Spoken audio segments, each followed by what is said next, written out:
آج میں نے چاہا کہ اس عظیم ترین دن میں آج اپنے محبوب کی کچھ باتیں کی جائیں۔ اگر کسی کو اللہ کے محبوب سے سچی محبت نہیں ہوئی تو اس نے ابھی تک اپنی زندگی بیکار گزار دی۔ صدیق اکبر نے عرض کی تھی، یا رسول اللہ، میری زندگی کی 3 بڑی خواہشیں، میری زندگی کی 3 بڑی خواہشیں۔ کہا کہ ایک میری خواہش یہ ہے کہ میں آپ کی صحبت میں آپ کے پاس بیٹھا رہوں، آپ کے پاس رہوں میں۔ یہ زندگی کی انتہائی خواہش ہے، ان کی انتہائی، جس کو کہتے ہیں نا کہ وہ کہا پوچھا جائے کہ آپ کی آخری خواہش کوئی ہو تو بندہ اس وقت آخری خواہش بتاتا ہے، تو سمجھیں کہ یہ اس طرح کی ان کی خواہش ہے۔ کہا یا رسول اللہ، میری زندگی کی 3 بڑی خواہشیں ہیں، آپ کی صحبت میں بیٹھا رہوں آپ کے سامنے، دوسری خواہش ہے آپ کا چہرہ دیکھتا رہوں، تیسری خواہش ہے اللہ مجھے جو بھی دینا میں آپ کے اشارہ ابرو پہ قربان کرتا رہوں۔ تینوں خواہشوں کا مرکز ذات مصطفیٰ ہے۔ آپ کی صحبت میں بیٹھوں، آپ کو دیکھتا رہوں، آپ پہ خرچ کرتا رہوں۔ جہاں آپ کا اشارہ ہو ابو بکر اپنا مال پیش کر دے، جہاں آپ کی خواہش ہو ابو بکر کا مال حاضر ہے، جان حاضر ہے۔ سب سے قیمتی شے دنیا میں کیا ہے؟ جان ہے۔ اپنی اولاد سے بھی زیادہ قیمتی شے کیا ہے؟ جان ہے۔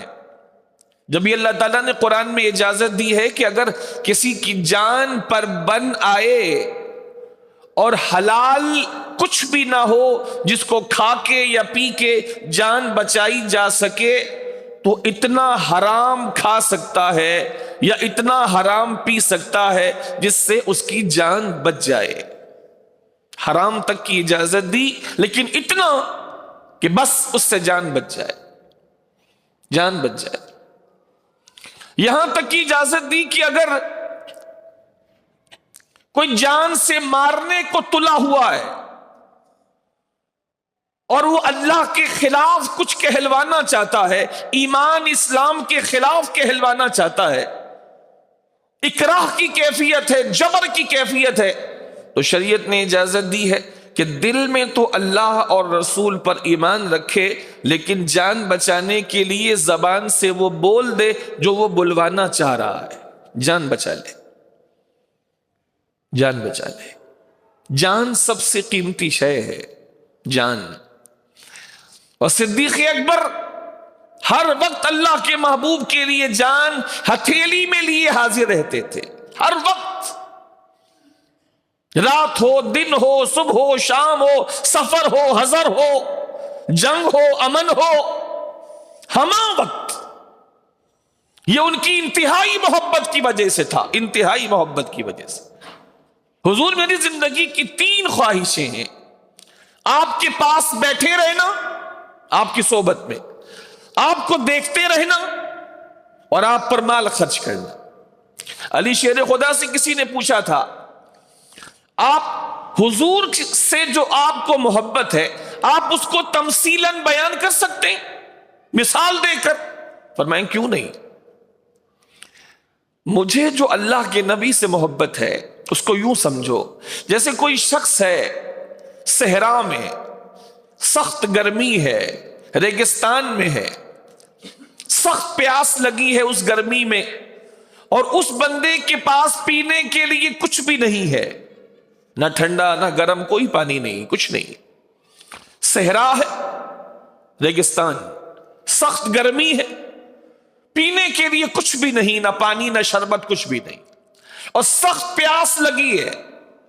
فرمایا کہ اب یہ بتاؤ کہ اگر اس شخص کو کوئی ٹھنڈا اور میٹھا پانی اس وقت دے تو اس کو کیسا لگے گا؟ کہا بہت اچھا لگے گا۔ اس وقت اس کو سب سے زیادہ اسی بات سے محبت ہوگی کہ کسی طرح اس کو وہ ٹھنڈا میٹھا پانی پینے کو مل جائے، ابھی اس کو کچھ بھی اچھا نہیں لگے گا سوائے ٹھنڈے اور میٹھے پانی کے۔ تو علی شیر خدا نے ارشاد فرمایا خدا کی قسم اس وقت جو اس کو ٹھنڈا میٹھا پانی اچھا لگ رہا ہے، ایسے مرحلے پر ہمیں اللہ کے نبی اس شخص سے زیادہ، اللہ کے نبی سے ہمیں محبت ہے جیسے اس شخص کو اس ٹھنڈے اور میٹھے پانی سے محبت ہے، اس سے زیادہ، جیسے اس کی چاہت ہے ٹھنڈے میٹھے پانی کے لیے، میرے لیے حضور اس سے زیادہ محبوب ہیں۔ مجھے حضور سے اس ٹھنڈے میٹھے پانی کی طرف جو رغبت ہے اور محبت ہے اس شخص کی، اس سے زیادہ محبت ہے۔ اور خدا کی قسم صحابہ نے ثابت کر کے دکھایا، حضور کے دفاع میں، حضور کو بچانے کے لیے، حضور کے دفاع میں، حضور کے دائیں بائیں لڑتے ہوئے اپنے بازو کٹواتے رہے، سر کٹواتے رہے، حضور کے قدموں پر قربان ہوتے رہے، اور عالم پر ثابت کر دیا کہ خدا کے بعد مخلوق میں اگر ہماری نگاہوں میں سب سے محبوب ہستی کوئی ہے تو اولاد سے بھی بڑھ کر کوئی محبوب ہستی ہے تو مصطفیٰ جان رحمت کی ہستی۔ اگر ابھی تک کسی کو حضور سے ایسی محبت نہیں ہوئی تو ابھی تک وہ گھاٹے کا سودا کر رہا ہے، گھاٹے کا سودا کر رہا ہے۔ ہر کسی کا کوئی نہ کوئی محبوب ہوتا ہے، اور ہر کسی کا محبوب خدا ہونے چاہیے۔ لازم ہے کہ وہ حضور سے محبت کرے، یہ فرض ہے، فرض ہے، اور نہ صرف محبت کرنا فرض ہے، ان سے سب سے بڑھ کے محبت کرنا فرض ہے، لازم ہے۔ اللہ کے حبیب نے تقاضا کیا، خود خداوند عالم نے تقاضا کیا کہ ہر شے سے، ہر نسبت و تعلق سے، ہر فرد انسانی سے بڑھ کر اگر دل میں محبت ہونی چاہیے تو محمد مصطفیٰ علیہ الصلوۃ والسلام سے محبت ہونی چاہیے۔ تو آج اسی محبوب کی کچھ باتیں میں آپ کے سامنے کرنا چاہوں گا۔ جن لوگوں نے ان سے محبت کی انہوں نے تو اپنی ساری زندگی حضور کے پیچھے لگا دی۔ حضور قبلہ مجدد الفسانی رضی اللہ تعالیٰ عنہ، میں پہلے بھی کئی بار کہہ چکا کہ اللہ تعالیٰ نے ان کی شخصیت میں ایسا اثر دیا ہے کہ صرف ان کی سیرت پر چند صفحے کوئی پڑھ لے، ان کی سیرت پر، تو اس بندے کے دل میں آٹومیٹیکلی حضور کی سنتوں سے محبت ہو جاتی۔ اتنی سنت رسول سے ان کو محبت تھی، اتنی، کیونکہ محبت کا ایک لازمی تقاضا ہے کہ محبوب کی اداؤں کو اپنایا جائے، محبوب کی اداؤں کو اپنایا جائے۔ صحابہ کرام کا یہی حال تھا، ان کے ازار، ان کے تہبند وہیں پر رہتے تھے جہاں اللہ کے نبی کا تہبند ہوا کرتا، وہ لباس ویسی پہنتے جیسے اللہ کے نبی پہنا کرتے، وہ مسواک ویسے ہی رکھتے جیسے اللہ کے نبی رکھا کرتے۔ انہوں نے حضور کے پیچھے اپنے آپ کو پورا بدل دیا۔ یا ایھا الذین آمنوا ادخلوا فی السلم کافہ، وہ پورے حضور کے پیچھے آ گئے، پوری طرح اتباع رسول کی وہ مثال قائم کی کہ دنیا میں ایسی مثالیں نہیں ملتی، دنیا میں نہیں ملتی۔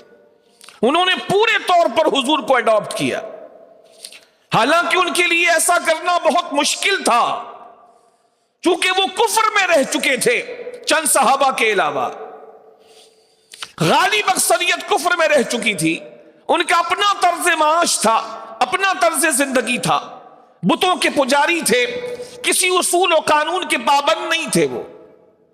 لیکن جب حضور کے پیچھے آئے تو اللہ کی قسم سب کچھ بدل کے رکھ دیا، اپنا سب کچھ کمپلیٹلی اپنے آپ کو بدل دیا، اور ہر لحظہ وہ حضور کو دیکھا کرتے تھے، وہ پوچھتے تھے حضور سے، حضور اس بارے میں ہمیں تعلیم دیجئے کہ ہمیں کیا کرنا چاہیے۔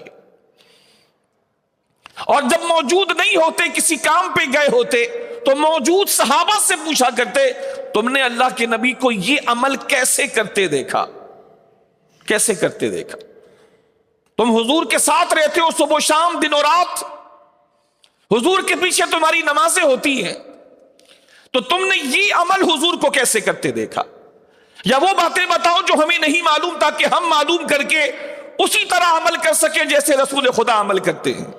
اور وہ پوچھتے تھے اور اپنے آپ کو اسی کے مطابق ڈھالتے تھے. پوری زندگی بدل دی میرے دوست, پوری زندگی.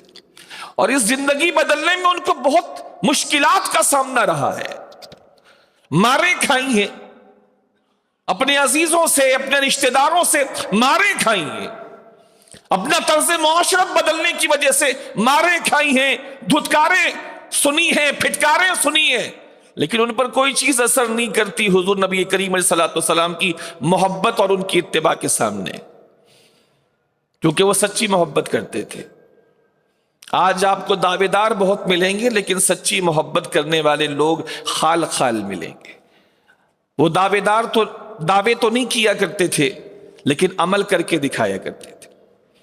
سیدی مجدد الفسانی رضی اللہ تعالیٰ نے ارشاد فرماتے ہیں, ایک جملہ ان کے مزاج کو ظاہر کرنے کے لیے بہت کافی ہے.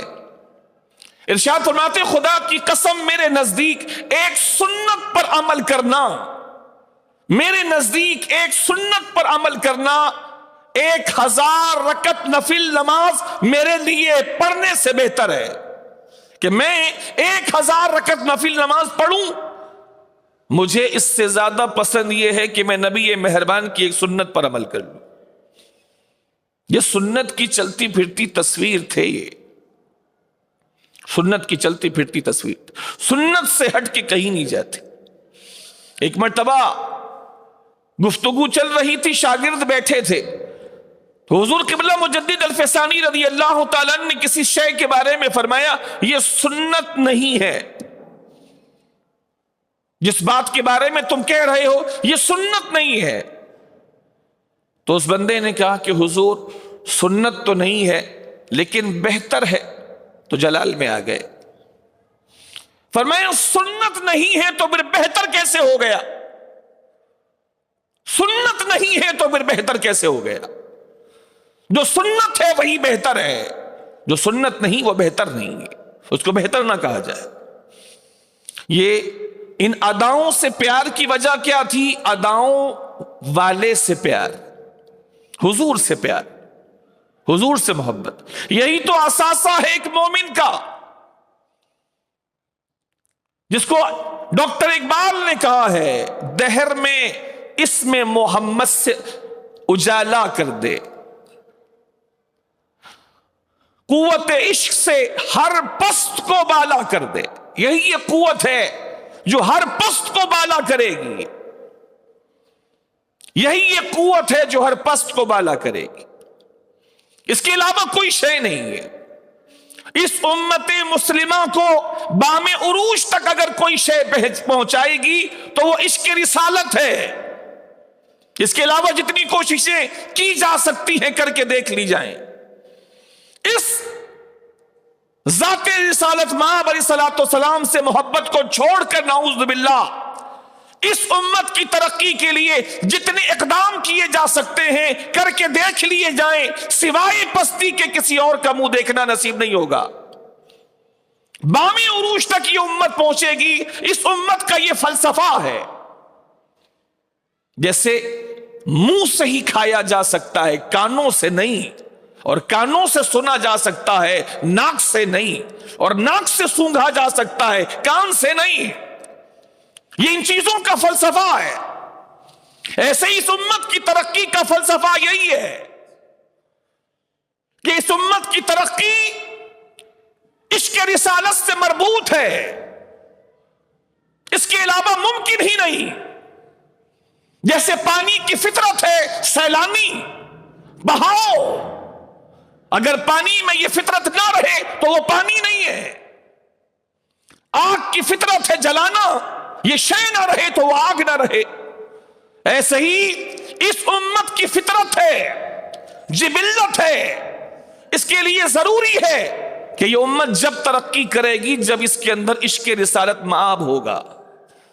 جب یہ اقبال نے بہت سوچ کر کہا ہے, قوت عشق سے ہر پست کو بالا کر دے, قوت عشق سے ہر پست کو بالا کر دے, دہر میں اس میں محمد سے اجالا کر دے. کہ محمد سے وفا تو نے تو ہم تیرے ہیں, یہ جہاں چیز ہے کیا لوح و قلم تیرے. یہ خدا کی طرف سے اقبال فلسفہ سنا رہے ہیں, قرآن و احادیث کا نچوڑ و خلاصہ بیان فرما رہے ہیں کہ یہ اللہ کی طرف سے تمہیں یہ پیغام ہے, اس ذات رسالت مآب سے وفا کرو, ان سے جڑو. جتنا آپ 14 صدیاں پیچھے سے جڑو گے اتنا ہی تم بام عروج پر اور ترقی کی معراج پر چڑھتے چلے جاؤ گے. اس کے علاوہ کوئی صورت نہیں ہے, کوئی صورت نہیں.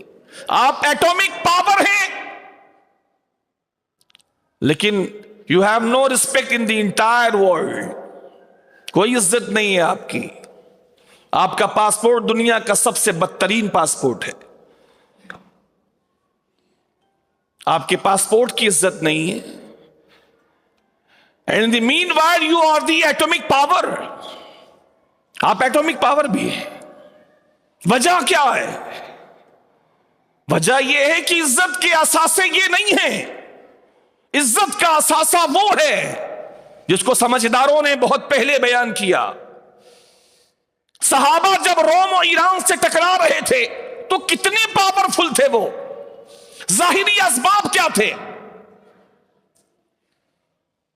جب ایک صحابی کو بھیجا گیا, عمر فاروق اعظم نے فرمایا جو جہاں دیدہ ہے اس کو بھیجو روم کے سربراہ سے بات کرنے کے لیے. جس صحابی کو بھیجا 3 دن تک 3 بدل بدل کے صحابی بھیجے. 3 دن تک نہ جسم پر لباس ٹھیک ہے, نہ نیام ٹھیک ہے, نہ تلواریں ٹھیک ہے, کچھ بھی نہیں ہے. تاریخ پڑھے آپ. ایک عام سے اس اسلام کے ایک عام سے مجاہد سے ملاقات ہرقل کی ہو رہی ہے, رستم کی ہو رہی ہے. ہرقل کے نمائندے رستم کی ملاقات ہو رہی ہے ایک عام سے اسلامی مجاہد کی. سیدی عمر فاروق اعظم ملنے نہیں گئے, ایک عام سے اسلامی مجاہد کو بھیجا جن کے جسم پر لباس بھی ٹھیک نہیں تھا اور ان کے معیار سے تو بہت گرا ہوا لباس تھا. رومیوں کے معیار سے بہت گرا ہوا لباس تھا. رومیوں کے معیار سے بہت گرا ہوا ہتھیار تھا, کچھ بھی نہیں تھا. اور آپ جانتے ہیں جب عمر فاروق اعظم کی طرف سے حضرت ابو عبیدہ ابن الجراح امین الامت نے بتایا کہ میں اس اور اس کو بھیج رہا ہوں, 3 نام لیے, میرے ذہن میں ابھی نام نہیں ہے. فرمایا بہترین ہے, یہ جہاں دیدہ ہیں, ان کو بھیجو. 3 دن تک علیحدہ علیحدہ صحابی جاتے رہے اور رستم حیران پہ حیران ہوتا رہا. ان کے پاس کچھ بھی نہیں تھا, ایک تلوار تھی بس, اور وہ بھی جو نیام تھی وہ نیام بھی ٹھیک حالت میں نہیں. اور رستم نے کہا کہ دونوں طرف لمبی لائنیں لگاؤ, صفیں باندھو, صفیں یوں یوں پیرلل صفیں ہو دونوں طرف, اور 20 سے اس کا راستہ بناؤ, اور دونوں طرف کی سپاہ لوہے میں غرق ہو جائے. لوہے کی خود ٹوپی, بازو پہ لوہا, آستین پہ لوہا, یہ کوہنیوں پر کلائیوں پہ لوہا, ہاتھ میں تلوار, نیزہ, نیام, یہ ساری چیزیں لوہے میں غرق, بہترین گھوڑوں پہ سوار, دونوں طرف سائیکولوجیکلی نفسیاتی طور پہ دباؤ ڈالنے کا حربہ رستم نے پورا استعمال کیا کہ آنے والا نمائندہ اگر نفسیاتی طور پہ دب گیا تو جا کے اپنی پوری فورس کا مورال ڈاؤن کر دے گا. اس سائیکولوجیکلی وار لڑتے ہوئے لوگوں کو کھڑا کیا, اور اس کے بعد جب ان کو گزارا گیا وہ دور تک دونوں طرف کے میدان بالکل سپاہ سے میدان بالکل پٹا ہوا ہے. سبحان اللہ العظیم. آج کا نوجوان, آج کا مسلمان کسی امریکہ کی رنگینی کو دیکھتا ہے تو اس کی آنکھوں میں چمک دوڑ جاتی ہے. اس کو اسلام چھوڑنے کو بولو تو نعوذ باللہ وہ اسلام بھی چھوڑنے کو تیار ہو جاتا ہے. ہمارے اسلاف یہ تھے, کوئی چمک ان کو متاثر نہ کر سکی. جس کو اقبال نے کہا ہے کہ میری آنکھوں کو یورپ کی رنگینیاں خیرہ نہیں کر سکی، میری آنکھوں کو چکا چوند نہ کر سکی یورپ کی رنگینیاں. کیوں؟ اس لیے کہ میری آنکھوں میں جو سرما لگا ہے وہ مدینے والے کی خاک کا اور علی شیر خدا کے در کی خاک کا سرما لگا ہوا ہے. ان کی خاک کا سرما لگا ہے. اس سرما لگی آنکھ سے میں نے یورپ کو دیکھا، میں بالکل بھی متاثر نہیں ہوا.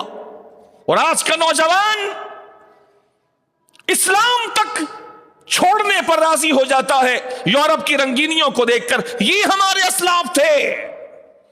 جب ان کو گزارا گیا تو اللہ کی قسم ہر مورخ لکھتا ہے، حالانکہ سینہ اٹھا کے اور چوڑا کر کے چلنا یہ انداز اللہ کو پسند نہیں ہے، لیکن اللہ کے دشمنوں کے آگے سینہ چوڑا کرنا یہ حکم ہے اللہ کے نبی علیہ الصلوۃ والسلام کا اور اللہ کا.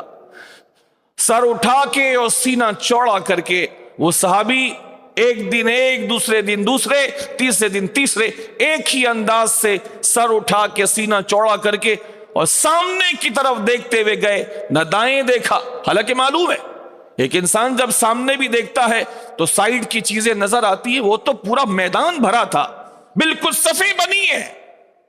روم at that time it was the super power. At that time there were two super powers, Caesar and Kisra. There were two empires. دو سلطنتیں تھی، روم اور ایران، قیصر و کسرا. دونوں طرف مہذب تہذیب یافتہ ڈسپلن فورس کھڑی ہے، لیکن کسی طرف نہیں دیکھا. بالکل سیدھے جاتے چلے گئے، جاتے چلے گئے، جاتے چلے گئے. اور رستم کے خیمے کے پاس جب پہنچے، رستم کے خیمے کے پاس جب پہنچے تو رستم کے خیمے کے پاس رکنے کے بجائے اپنا گھوڑا ہی اندر لے کے چلے گئے. کسی کی دشمن خدا کی بے عزتی کرو تو کھل کے کرو. اور اندر اپنا گھوڑا لے کے چلے گئے. اور رستم کا بڑا سا خیمہ لگا ہوا ہے، قالینیں بچھی ہوئی ہیں، قالینیں بچھی ہوئی ہیں. کوئی تاثر نہیں، کوئی روب میں نہیں آ رہے، کوئی روب میں نہیں آ رہے. حالانکہ لباس بھی ان کے معیار سے بہت کم، اسلحہ بھی ان کے معیار سے بہت کم، افرادی قوت بھی ان کی تعداد سے بہت کم، علاقہ بھی اپنا نہیں، علاقہ بھی ان کا، ماحول بھی ان کا، سب کچھ ان کا. لیکن اللہ کے نبی نے ان کی تربیت ایسی فرمائی اور انہوں نے اپنے آپ کو اللہ کے نبی کے پیچھے ایسا لگا دیا، ایسا لگا دیا کہ جو نبی نے فرما دیا بس خلاص ہے، ختم ہے، حق ہے، وہ اس سے اوپر کی کوئی بات نہیں. رستم کے خیمے کے اندر گئے اور جانے کے بعد جو رستم کے خیمے کے اندر قالین بچھی تھی، دائیں بائیں دیکھا تو ایک نے تو یہ کیا کہ وہ گئے اور جا کر کے رستم کے پاس جو بڑے بڑے گاؤ تکیے، بڑے زبردست کپڑوں کے بنے ہوئے، مخملی کپڑوں کے بنے تھے، وہاں سے گاؤ تکیہ اٹھایا. اٹھانے کے بعد اپنے گھوڑے کی رسی کو اور اس کی لگام کو اس کے اندر لپیٹا اور گھوڑا سائیڈ میں کھڑا کر دیا اور سیدھے وہاں سے گھوڑے سے فارغ ہوئے اور سیدھے جا کر کے رستم کے برابر میں جا کے بیٹھ گئے. یہ دیکھ کر کے سب حیران ہو گئے کہ انہوں نے تو آپس میں کہا کیسا بدتمیز آدمی، اس کو پتہ نہیں آداب کیا ہے، اس کو پتہ نہیں ہے کہ کسی کے بڑے کے پاس آنے کے آداب کیا ہے. لیکن وہ سب جانتے تھے کہ عزت عزت دار کو دی جاتی ہے، ذلیلوں کو نہیں. عزت اسی کی ہے جو اللہ رسول کا فرما بردار ہے. اس کو جتانے گئے تھے تیری حیثیت کیا ہے. برابر میں جا کے بیٹھے اور ترجمان سے کہا گفتگو شروع کر. رستم نے پہلے بھڑکیاں ماری اور کہا تم ان چیزوں سے ہمارا مقابلہ کرو گے؟ چند لوگوں کو ہرا کے تم سمجھتے ہو تم ہمارا ملک بھی ہم سے لے لو گے؟ تم جاہل تھے، گوار تھے، لٹیرے تھے، ڈاکو تھے. تم نے چھوٹی چھوٹی وارداتیں کی اور کچھ لوگوں کو اپنا غلام بنا لیا تو سمجھتے ہو ہمیں بھی بنا لو گے. اور یہ بتاؤ کہ تم ان تلواروں سے ہمارا مقابلہ کرو گے؟ کیا تم آتے ہوئے دیکھ کر نہیں آئے کہ تمہارے مقابلے میں کتنی بڑی قوت جمع ہے اور جو کچھ دکھایا یہ کم ہے؟ اس سے زیادہ ہم نے اور اپنے پاس اپنی طاقت جمع کر رکھی ہے۔ جب وہ جو بولنا تھا بول چکا تو اللہ کے رسول کے کچھار کا یہ شعر بولتا ہے۔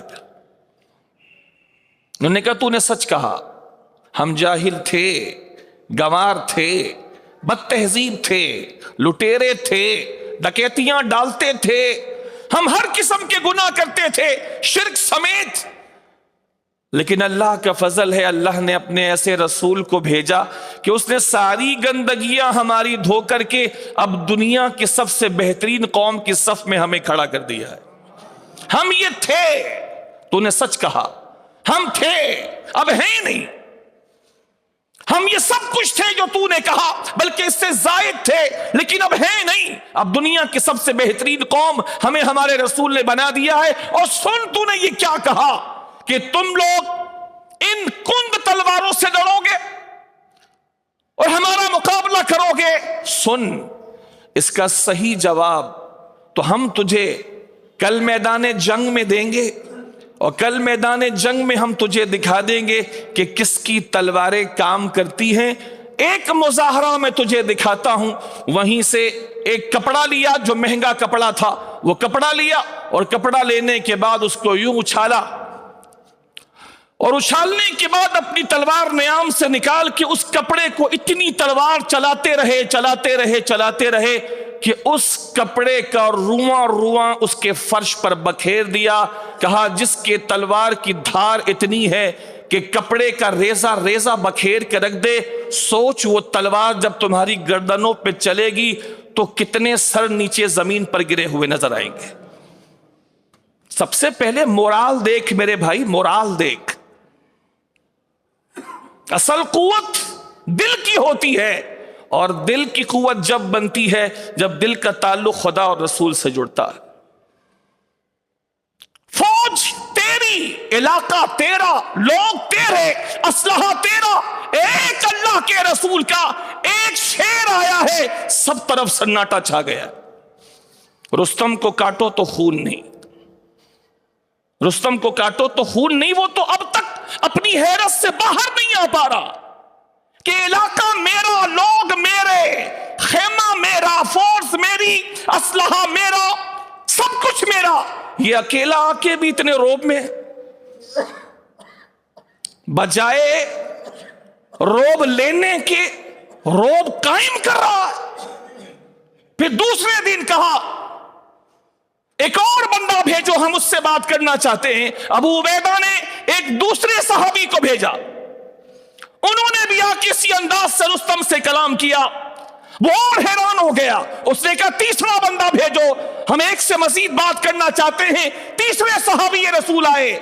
سوچو، یہ محمد مصطفیٰ کے کچھار کے وہ شیر آ رہے تھے جو عمر نہیں تھے، ابو بکر نہیں تھے، عثمان نہیں تھے، حیدر کرار نہیں تھے۔ اگر ان میں سے کوئی آ جاتا تو کیفیت رستم کی کیا ہوتی؟ ادنا غلام آ رہے تھے رسول اللہ کے، ابو عبیدہ نہیں آ رہے، خالد بن ولید نہیں آ رہے۔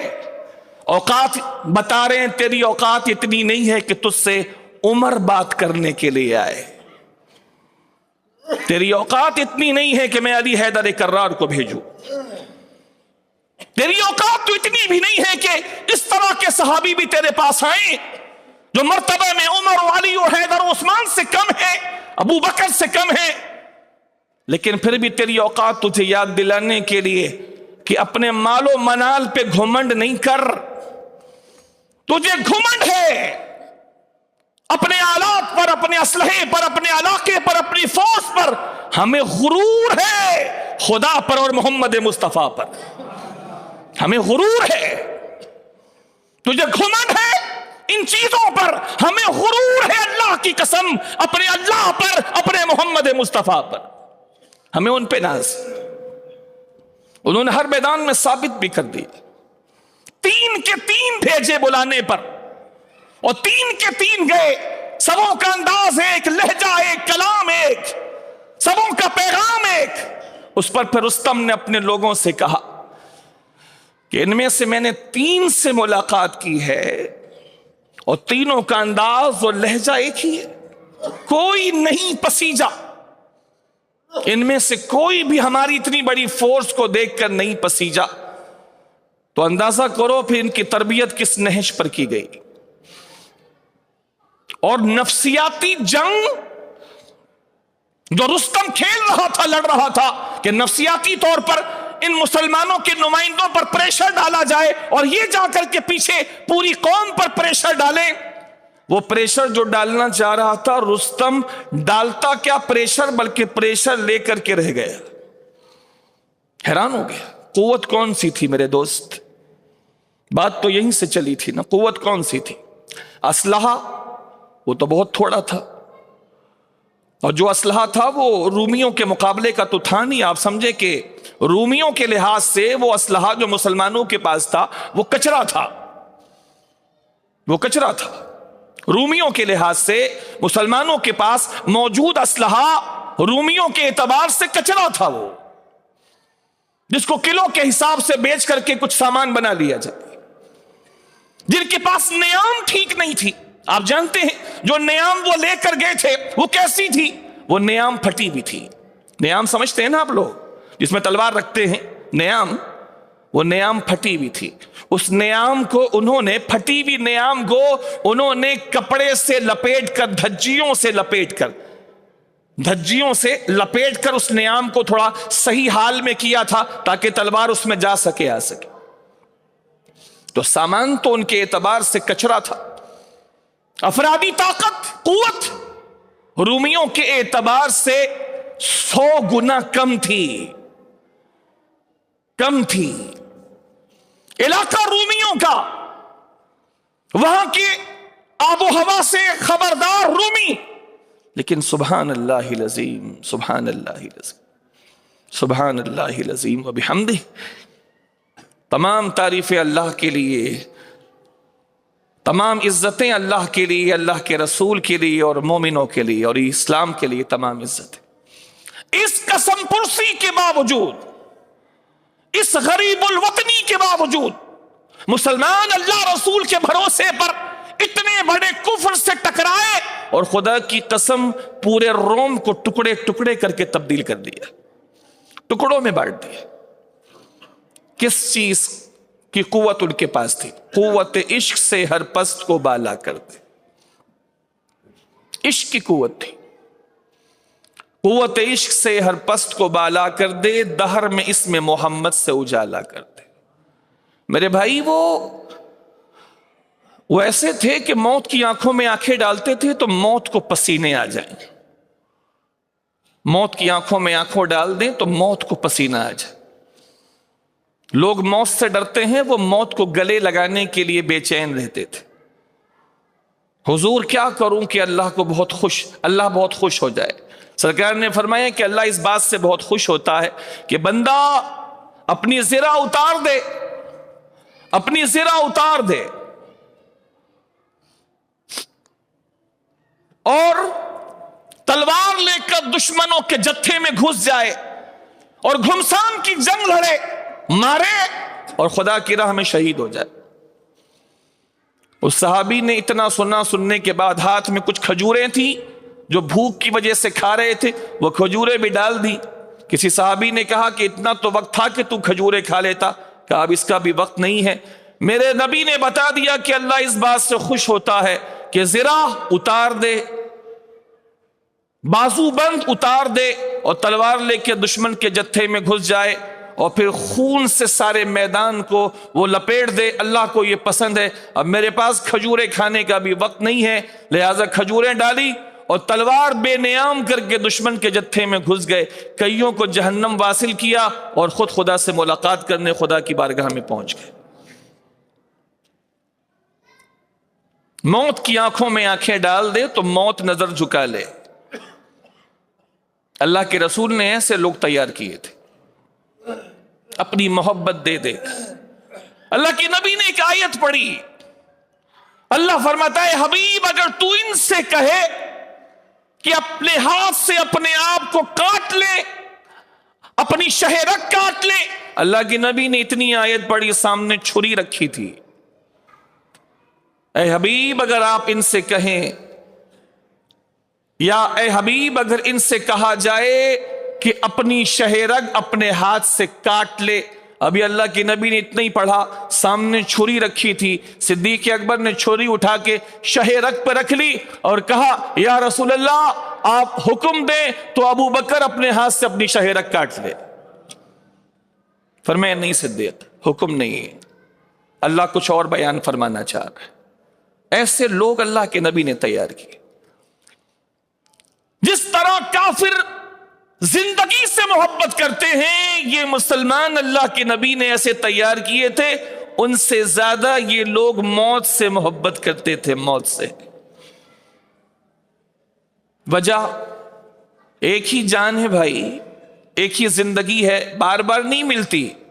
اس جان سے زیادہ جب کسی سے محبت ہو جائے تو پھر اس کی ہر ادا اور ہر بات سے محبت ہو جاتی۔ صحابہ نے اپنی جان سے زیادہ اللہ کے نبی سے محبت کی اور محبوب بنایا تو پھر بنایا، پھر حضور کو محبوب بنایا تو پھر بنایا، پھر سب کچھ قربان کر دیا نبی مہربان علیہ الصلوۃ والسلام۔ تو آج تک اگر کسی کو اللہ کے نبی سے ایسی محبت نہ ہو سکی تو وہ نقصان میں ہے، گھاٹے میں ہے، عمریں ضائع ہو رہی ہیں، وقت ضائع ہو رہا۔